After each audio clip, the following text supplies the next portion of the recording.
नमस्ते दोस्तों, आज मैं आपसे बात करवाना चाहूँगा एक गीता प्रतिभागी से। देखते हैं कि हम लोग जो सीख रहे हैं वो कोई भी गीता प्रतिभागी अगर आचार्य प्रशांत से कुछ सीख रहे हैं तो फिर वो सीख उनके जीवन में उतर रहा है या नहीं।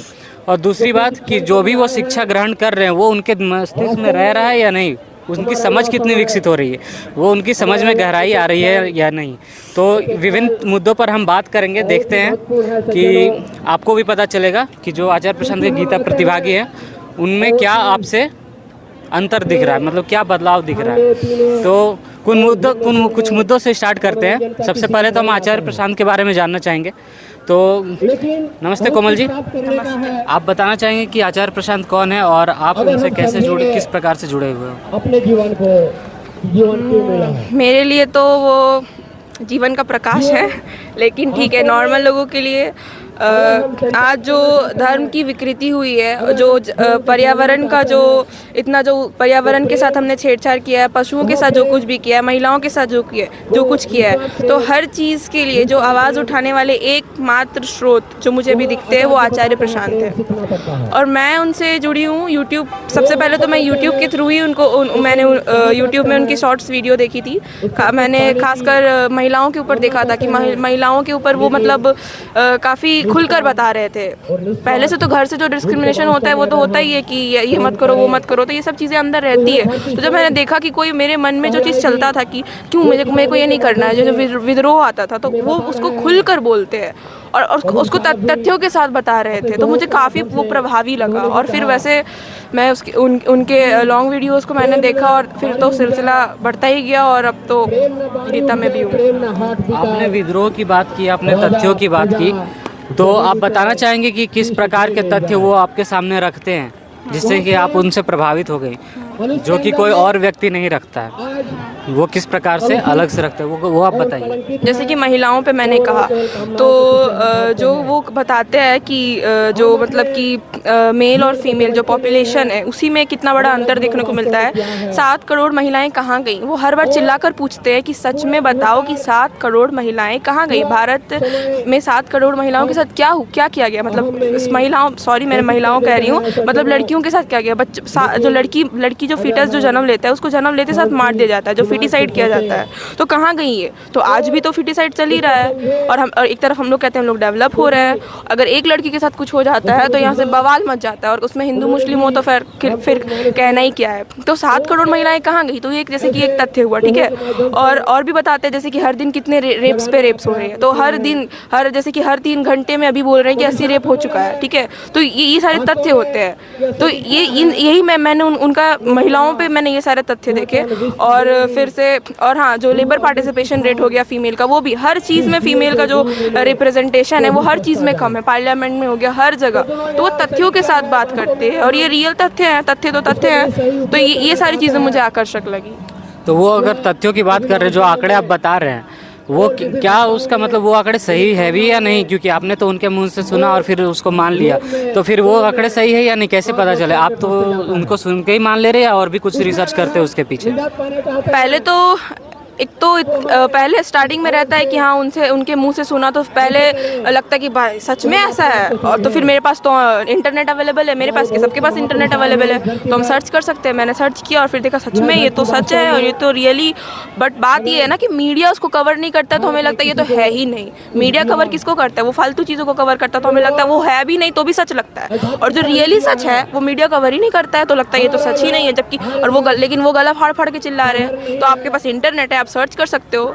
वो जब लाइब्रेरीज की बात, उन्होंने एक बार लाइब्रेरीज पे जो बोला था कि भारत में कितनी कम लाइब्रेरीज है, सबसे ज़्यादा लाइब्रेरीज केरला में है। मुझे सच में अचंभा हुआ कि सच में लाइब्रेरीज नहीं है हमारे यहाँ। और जब मैंने सर्च किया था, सच में मतलब चाइना और इंडिया का जब वो कंपैरिजन था तो मेरा खुद भौचक्के रह गए थे। तो फिर ये तो इंटरनेट तो सबके पास अवेलेबल है। आज के डेट में अगर कोई बोलता है कि तथ्य पे कोई झूठ बोल रहा है तो भाई आप थोड़ा सा रिसर्च कर लो बस। अच्छा, मैं आचार्य प्रशांत के चैनल में उनके गाइडलाइंस में देख रहा था, मतलब उनके चैनल में जो कम्युनिटी पोस्ट होता है और या फिर उनके चैनल के बारे में जो डिस्क्रिप्शन होता है उसमें लिखा गया था कि वो पशु हत्या के बारे में बात करते हैं, ठीक है। उसमें धर्म के बारे में, वास्तविक धर्म के बारे में बात करते हैं, क्लाइमेट चेंज के बारे में बात करते हैं, महिला सशक्तिकरण के बारे में बात करते हैं और भी विभिन्न मुद्दों पर, वीगनिज्म पर बात करते हैं। पेटा इंडिया की तरफ से उनको वीगनिज्म ऑफ द ईयर का अवार्ड भी मिला था। तो फिर इन चीज़ों पर जब वो वास्ट एरिया में हर टॉपिक, हर मुद्दे पर बात कर रहे हैं, तो मैं आपसे जानना चाहूँगा कि आप उनके स्टूडेंट हैं, आप उनसे सुनते हो, तो आपको कितना समझ में आ रहा है। शुरुआत में करना चाहूँगा क्लाइमेट चेंज से, तो क्लाइमेट चेंज के बारे में आपको क्या पता है, आप बताइए उसको। ठीक है, तो क्या सबसे पहले तो जो हम खुद आंखों से देख सकते हैं, कोई भी एक जो पढ़ा लिखा इंसान नहीं है वो भी तो गर्मी में, ये जो गर्मी जो हमें आज जो 2023 था और फिर 2024, जैसे जैसे हर एक महीना आता जा रहा है वो पिछले महीना का ब्रेक तोड़ते जा रहा है। मतलब गर्मी बढ़ती ही जा रही है। यहाँ रांची में अभी हम लोग हैं, यहाँ के लोग खुद कहते हैं कि देखो गर्मी पहले तो कराची में कभी इतना नहीं थी, लेकिन अब इतनी गर्मी है, दिसंबर में भी हम बिना स्वेटर के रह सकते हैं। तो ये चीज़ तो खुद देख रही है। तो ये जो लॉन्ग शिफ्ट होता है, ये जो पूरा का पूरा जो हमारा वेदर है एकदम लॉन्ग, ये एकदम बदल जाता है और ड्रास्टिकली बदल जाता है। जो पूरे ऋतुएं होती है सब कुछ बदल जाता है। ये कहला रहा है, ठीक है। और ये होता किसकी वजह से? ग्लोबल वार्मिंग एक बहुत बड़ा कारण है क्लाइमेट चेंज का। ग्लोबल वार्मिंग क्या है? जो जितने भी जो ग्रीन हाउस गैसेज होते हैं जो हम लोग एमिट करते हैं अपने एक्टिविटीज़ से, अलग अलग तरीक़ों से, उन एक्टिविटीज़ में काफ़ी सारी चीज़ें आती है, ठीक है। हमारा फॉसिल फ्यूल जो हम जलाते हैं ट्रैवलिंग करने में हो गया, और फूड एग्रीकल्चर हो गया, और जितनी भी चीज़ें एक्टिविटीज़ से करके जो हम ग्रीन हाउस गैसेज एमिट करते हैं, जिनमें कि आपका CO2, मीथेन और NO2, ये जितना भी सल्फर ऑक्साइड्स जितने भी होते हैं, नाइट्रोजन के और सल्फर के, तो ये सब जो है ये ग्रीन हाउस गैसेज है, ठीक है। CFCs वगैरह जो भी हैं, तो ये जो ग्रीन हाउस गैसेज हैं, जब ये जितना होना चाहिए, जब इससे इनका स्तर बढ़ता है ना, तो ग्रीन हाउस गैसेज के पास क्या कैपेसिटी होती है कि ये जो टेम्परेचर है, मतलब सन से तो हमारे पास रेज आ रहा है, रेडिएशन आ रहा है, तो उसको वो बाहर रिफ्लेक्ट भी तो बैक होता है ना। और एक नॉर्मल टेम्परेचर मेंटेन करने के लिए ज़रूरत है हमें CO2 की, कि वो, वरना तो लाइफ ही पॉसिबल नहीं होती अर्थ पे। लेकिन थोड़ा तो टेम्परेचर रहना चाहिए, वरना क्या पता रात को अगर माइनस में पहुंच जाएंगे हम तो मर ही जाएंगे। मतलब कि थोड़ा टेम्परेचर बैलेंस रहना चाहिए, हाँ। लेकिन आज ह्यूमन एक्टिविटीज़ की वजह से CO2 जितना होना चाहिए था उससे उसका स्तर काफ़ी ज़्यादा हो गया, जिसकी वजह से ये वो जो ट्रैप करने का जो शक्ति होता है, जो ट्रैप करना होता है CO2 को, या जितने भी अदर ग्रीन हाउस गैसेज होते हैं, वो बहुत ज़्यादा ट्रैप करके रख लेते हैं रेडिएशन को, ठीक है। वो रिफ्लेक्ट होता ही नहीं है उनसे, जिसकी वजह से जो ओवरऑल जो हमारा वातावरण है वो काफ़ी गर्म हो जाता है, ठीक है। एनर्जी जो जितनी होनी चाहिए ना वायुमंडल में, वो काफ़ी ज़्यादा एनर्जी है, और जब वो रहेगी तो वो क्या करेगी?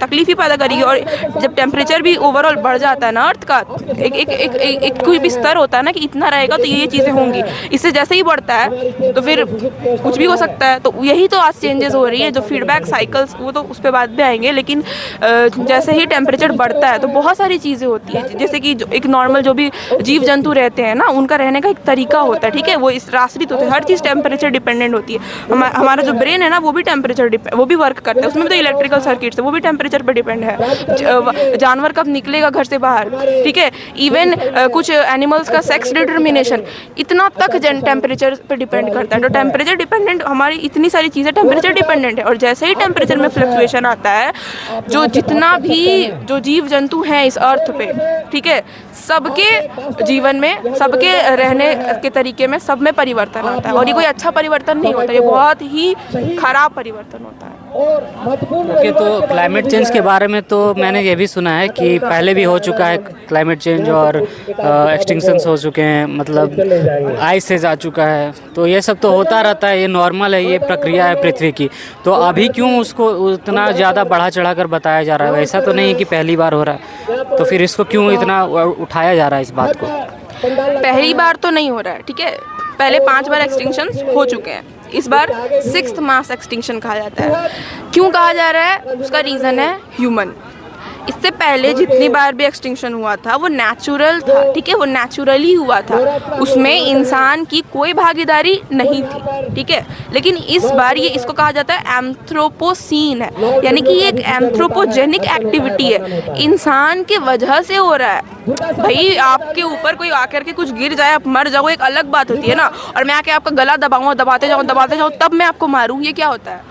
ये एक अलग चीज़ है ना। तो ये वही है, ये ह्यूमन एक्टिविटीज़ की वजह से हो रहा है। आज जितना फूड एग्रीकल्चर के लिए एनिमल्स को काटा जाता है, इतना कभी नहीं काटा गया था। आज जितने फॉसिल फ्यूल्स निकला जा रहा है हम लोग सबके चलते, इतना कभी नहीं हुआ था। आज जितना पॉपुलेशन है इस अर्थ का 800 करोड़, इतना कभी नहीं था। यस, ह्यूमन पॉपुलेशन की बात कर रही हूँ, और ये कभी नहीं था, आज से पहले कभी नहीं था। और हमारी पृथ्वी के पास इतना रिसोर्सेज ही नहीं है। कहाँ से 800 करोड़ को हम मतलब खाना दे, पानी दे। और सिर्फ खाना पानी की बात नहीं है ना, आपका नीड तो है नहीं, आपका तो ग्रीड है। आपको तो मतलब भोगना है, भुगते जाना, कोई अनंत ही नहीं है। आपको तो यही फिलोसफी पढ़ाई जाती है बचपन से, क्या पैदा ही भोगने के लिए हुए हो, तो भोगते रहो। इतना नहीं है अर्थ में, 800 करोड़ को नहीं खिला सकती है पृथ्वी। ये आज से पहले कभी नहीं था। तो इसलिए ये आज जो ये मुद्दा है ना, ये बहुत ही चिंताजनक है। इसलिए साइंटिस्ट्स आए दिन बोल रहे हैं, भुक रहे हैं, चिल्ला रहे हैं कि भाई संभल जाओ, सुन जाओ। बट गवर्नमेंट को ना सुनना है और ना मीडिया को इसका कवरेज करना है। तो इस वजह से फिर आचार्य प्रशांत जैसे लोगों को निकल कर आना पड़ता है और अपना जीवन इस चीज़ में झोंक देना पड़ता है। तो जैसा आपने देखा कि क्लाइमेट चेंज के बारे में बता रही थी, और साथ में ये भी कह रही हैं कि अभी तक तो क्लाइमेट चेंज और भी बहुत बार हो चुका है, पृथ्वी में आइसेज आ चुका है, लेकिन अभी इसको इतना ज़्यादा क्यों महत्व दिया जा रहा है। तो उसके बारे में भी यही है कि पहले तो तर्क बहुत कोई देते हैं कि पहले भी हुआ है तो अभी भी हो जाए, क्या फ़र्क पड़ता है। परंतु पहले जब हुआ था तब उस समय इंसान नहीं थे, अभी इंसान है। अभी अगर होता है ये तो इंसानों पर ही गाज गिरेगी, हम पर ही होगी, उसका असर हम पर होगा, इंसानों पर। हमारा मास एक्सटिंक्शन होने वाला है। तो ये चीज़ है जिसके कारण अभी इसको इतना ज़्यादा बोला जा रहा है, और इससे जुड़ी और भी चीज़ें हैं जिस पर हम बात करेंगे।